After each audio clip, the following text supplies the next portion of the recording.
Hey everyone, Peter Zeihan here, coming to you from Colorado, and the news today is that Gazprom has announced its full year output levels. Gazprom is the Russian natural gas state monopoly, and it is the lowest that it has been since 1978, so well predating the Soviet collapse. And the reason is pretty straightforward. The Europeans have tried to cut their dependence upon Russian natural gas to zero, and at least in terms of the piped natural gas, they've been pretty successful. Now, this is something that is not exactly a shock to people who are familiar with the industry. There are many aspects of the sanctions that are working better than others. This is one of the ones that's definitely working better. And the reason is the nature of natural gas itself.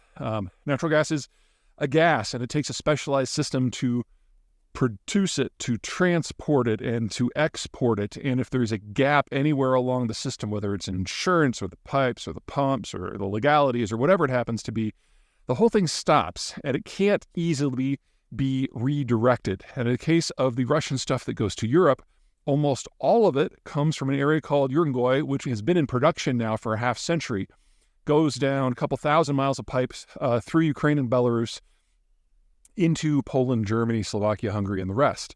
And since this can't be redirected, when the Europeans stopped taking deliveries, the Russians had to bit by bit shut everything down. There are other natural gas options that the Russians have. There's some that comes from eastern Siberia, well east of the Urals, that goes south into China. There are a couple liquefied natural gas facilities, one on Sakhalin Island primarily, which goes to Japan, and one on the Yamal Peninsula, which primarily gets shipped to Europe. And those are still working mostly.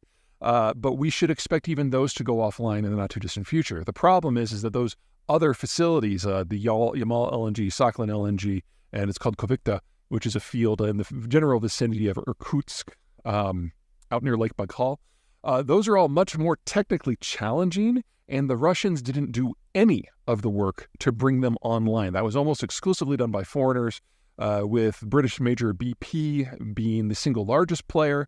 But the Japanese Mitsui and Mitsubishi are involved in Sakhalin, as was ExxonMobil. And most of those companies are now gone. The Japanese are still involved in Sakhalin, but ExxonMobil and BP have just cut their losses and left completely. And the Russians do not have the technical skills necessary to maintain those projects in the long term. As for whether or not the Russians can come back, that's an open question. The Russians used to be the best in the world when it came to ice production and tundra production, but that was in the Soviet period. And the Soviet industrial educational system collapsed around 1985, and the Russian birth rate collapsed in a similar time frame. So not only do they have a significantly fewer people who could theoretically be trained up in engineering, the system that trained them is gone.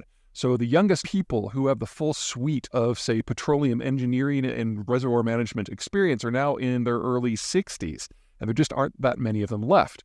And for the last 20 years, most of the meaningful maintenance work that has been done in places like Urengoy, most of the work on improving recovery rates has been done by foreigners, with BP and ExxonMobil, and to a lesser degree the Germans and the Dutch being the major players. That's all gone. So Urengoy, being a mature zone, could probably be brought back as a significant production zone if you applied shale technologies en masse. But as the Americans have shown, shale works in areas that are relatively close to population centers because it requires a significant amount of labor. And it doesn't work very well in places that freeze solid because you need a lot of water. And Urengoy is 1,000 miles from anything that matters. So they will probably never come back online because the Russians can't do it themselves, and the technologies that might allow it to work simply are inappropriate for the geography. In the case of exports to Europe, they are now down by 85% compared to the start of the war. What is left is just a trickle that is going to three countries, Czech Republic, Slovakia, and Hungary, who really don't have any alternatives to taking natural gas supplies from the Russians, which is one of the reasons why Hungary, Slovakia, and to a lesser degree Czech Republic have been the three countries that have been most opposed to the sanctions regimes in general, and most of the exceptions that have been carved out of the sanctions regime involve those three countries. That's not going to change this year. That might start to change next year as the Europeans are building out lots and lots and lots of interconnections so that they can cut their links to Russian natural gas for good. And when that happens, all that will be left of the Russian natural gas industry is what's going to domestic markets and perhaps Sakhalin LNG, because the Japanese are involved there, and that's a completely separate political question. But that is crazy because you're talking about the world's largest producer and largest exporter of natural gas vanishing from global markets in less than 4 years. And that is absolutely unprecedented. Honestly, it's more than a mild shock that the price shocks that the Europeans have felt to this point have been so mild. They really have been able to bring in liquefied natural gas from other suppliers, most notably the Persian Gulf and the United States. This has put a lot of price pressure on everyone else who used to get natural gas from those locations. But to this point, I got to hand it to the Europeans. They have put together a sanctions regime that, at least in part. Hey everybody, Peter Zeihan here, coming to you from the California coast, and it is the 2nd of November, and the big news today is the Russians have withdrawn from something called the Comprehensive Test Ban Treaty, which aims to ban all tests in all forms of all sorts, all types of nuclear weapons. It's a little bit different from most of the arms control agreements that exist in the world. Most of the effective ones are bilateral treaties between the United States and the Soviets/Russians that have dealt with nuclear ceilings and the numbers of weapons and their stationings and their dispositions, and sometimes even down to conventional weapons. And most of this non-proliferation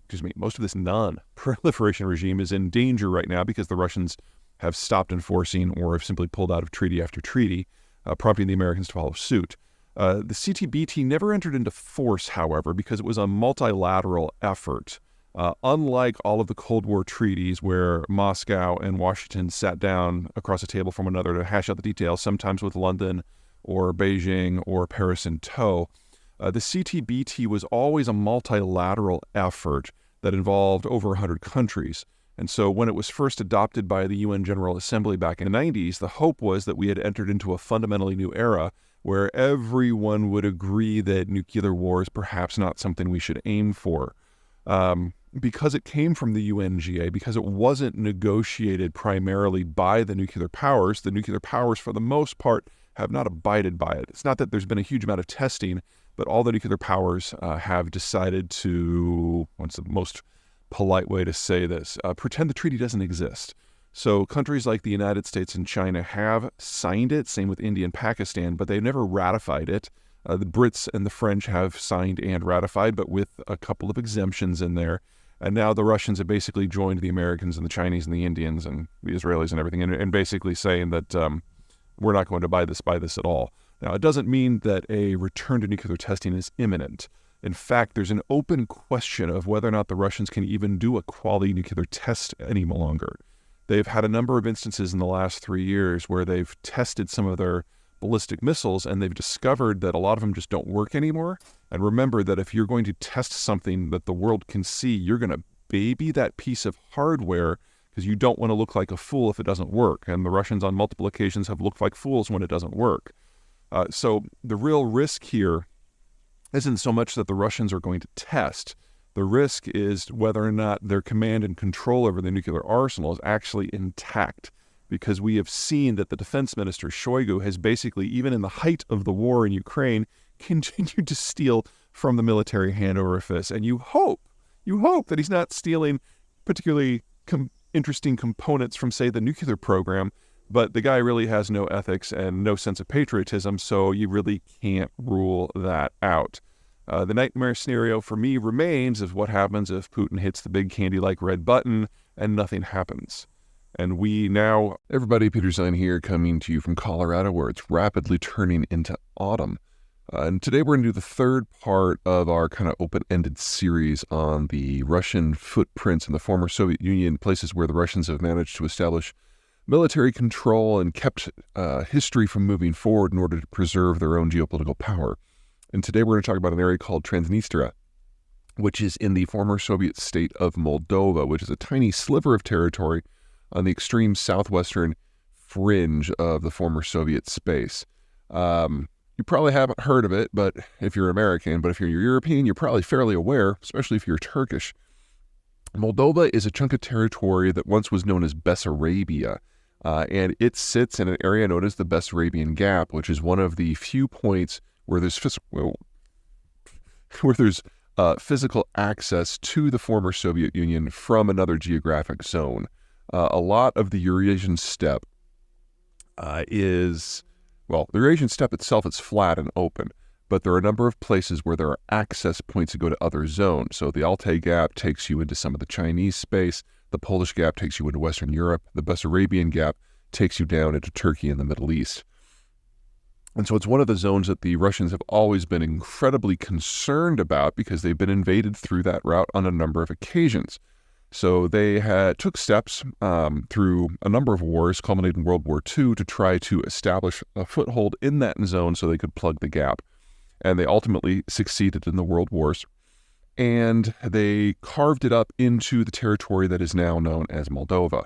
Now, Moldova, in the most recent previous incarnation, was actually part of the Romanian state, and the people in Moldova speak basically Romanian and write Romanian. The Soviets basically invented a language called Moldovan, which is subtly different, but is broadly understood on both sides of the border.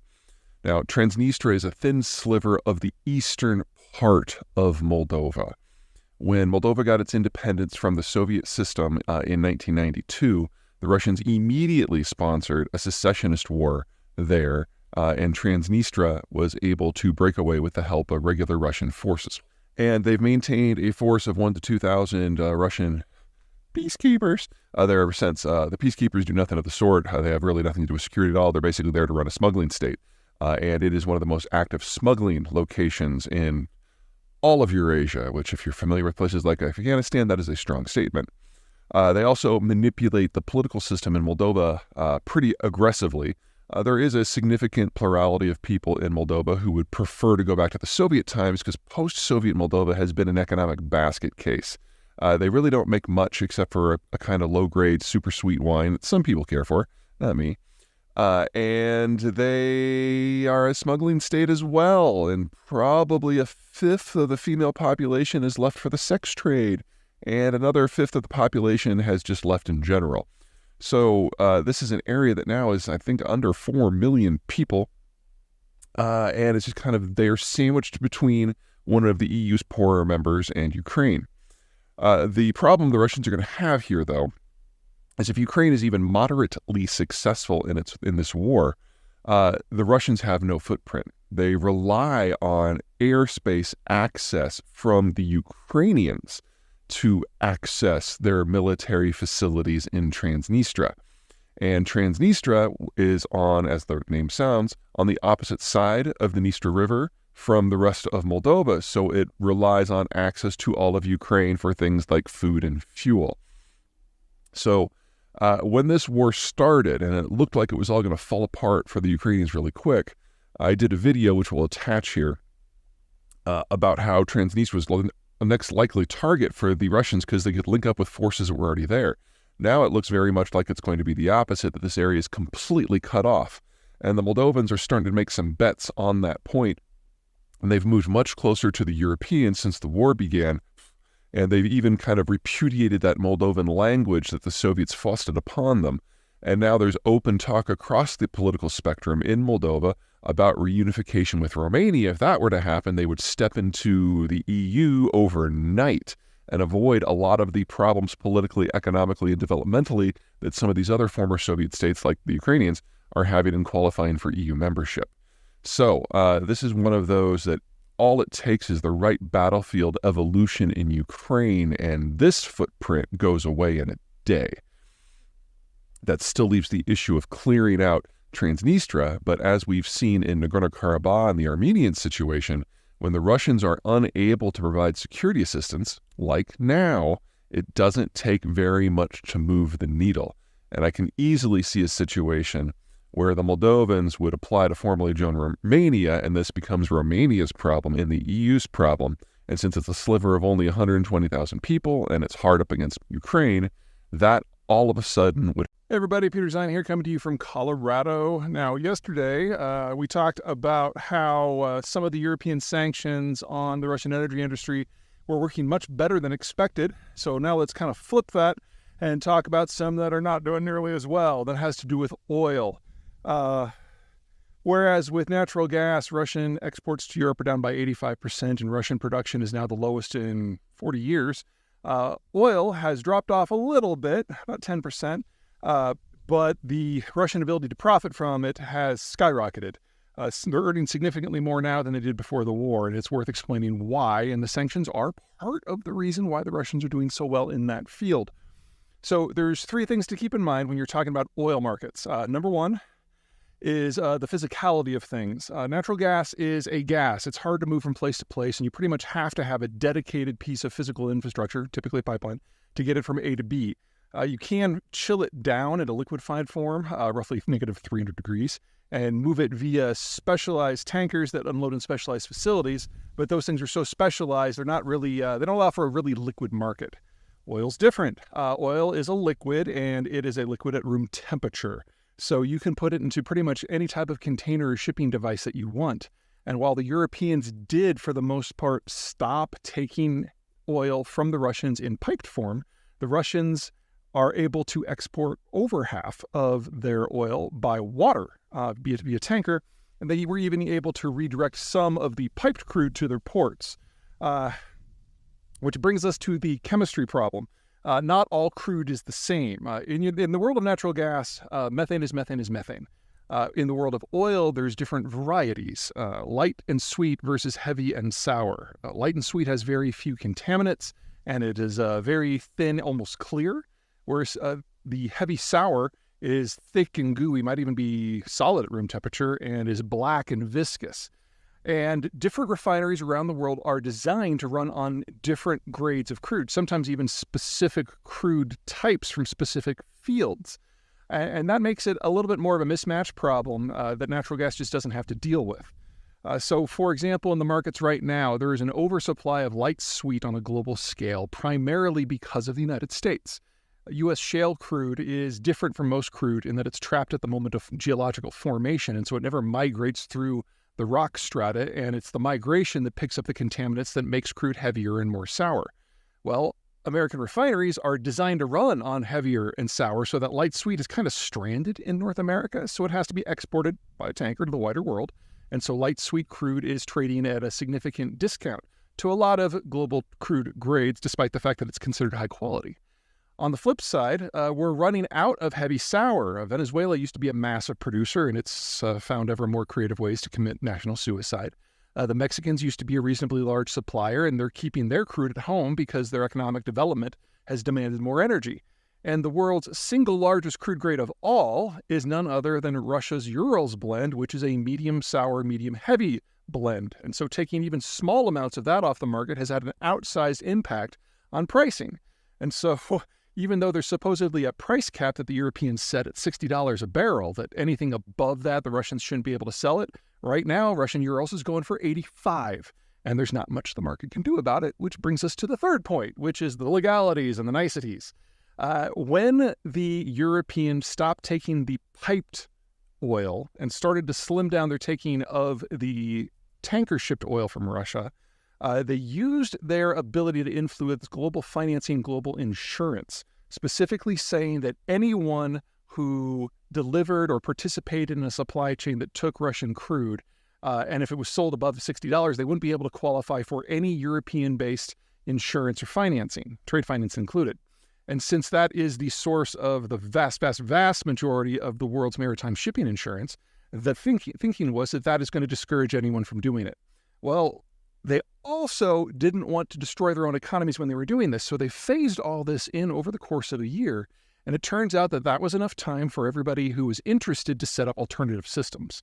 So India, China, and Russia now all offer state-sponsored insurance programs for maritime shipping, and the Chinese and the Russians in particular have gone out and purchased huge numbers of really, really old, decrepit tankers and are running them kind of under the radar, turning off the transponders so they can't be tracked easily.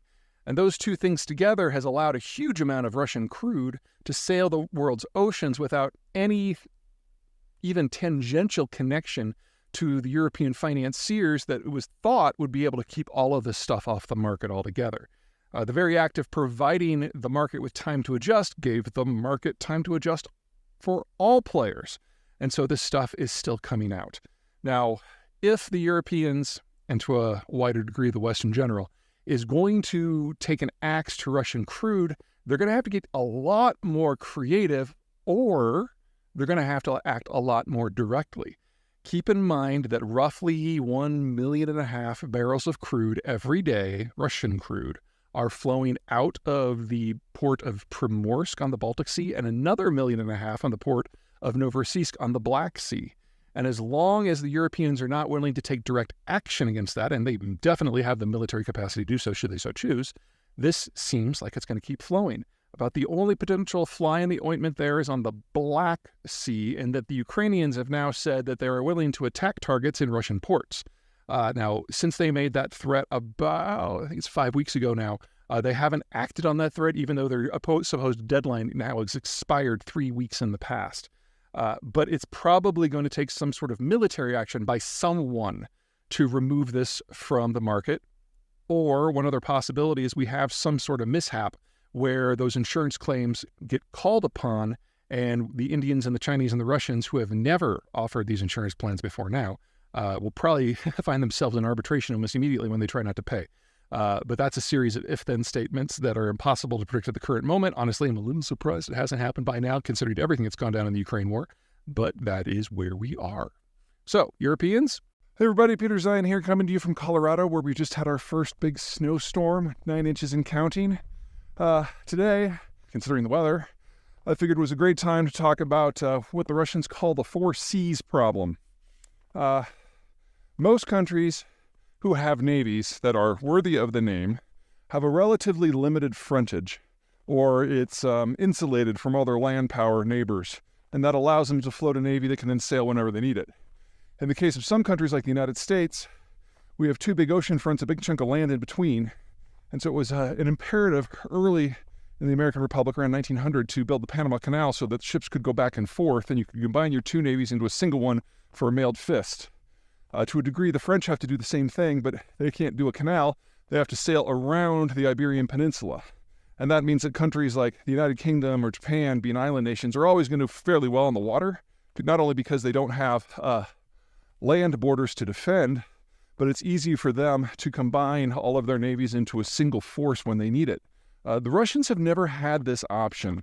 Russians are obviously heir to physically the largest country on Earth and largest country in history, but they're not able to combine their naval forces, so they have 4 Cs. The Pacific, the Arctic, the Baltic, and the Black.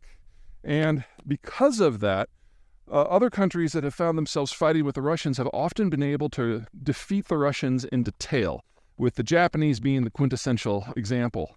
In the Russo-Soviet War of 1904-1905, the Japanese decided that the Russian territories in China were ones that they wanted, so they sailed over there and smashed the navy, and the Russians spent the next almost year, 6 months to a year, sailing the rest of their navy from the European theater all the way around Asia until they could get there to try to take their territories back, and the Japanese destroyed all that too.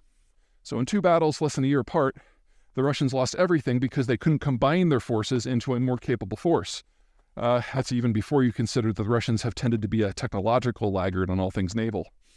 We're seeing some version of the 4 Cs problems today. The Ukraine conflict is obviously happening on the shores of the Black Sea, one of those 4 bodies of water, and the Russians reinforced the Black Sea fleet in the days and weeks leading up to the war so they'd have more punch. But now that Western weapons have made their way into Ukrainian hands, combined with some very clever garage projects by the Ukrainians have been able to sink the majority of the major surface combatants, including the flagship.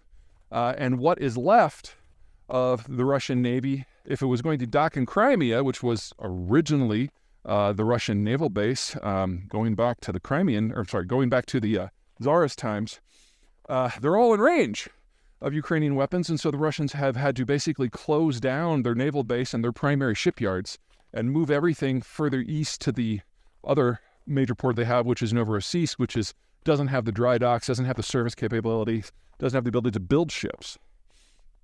Other problems are that the Russian activities in Ukraine have prompted Sweden and Finland to join NATO.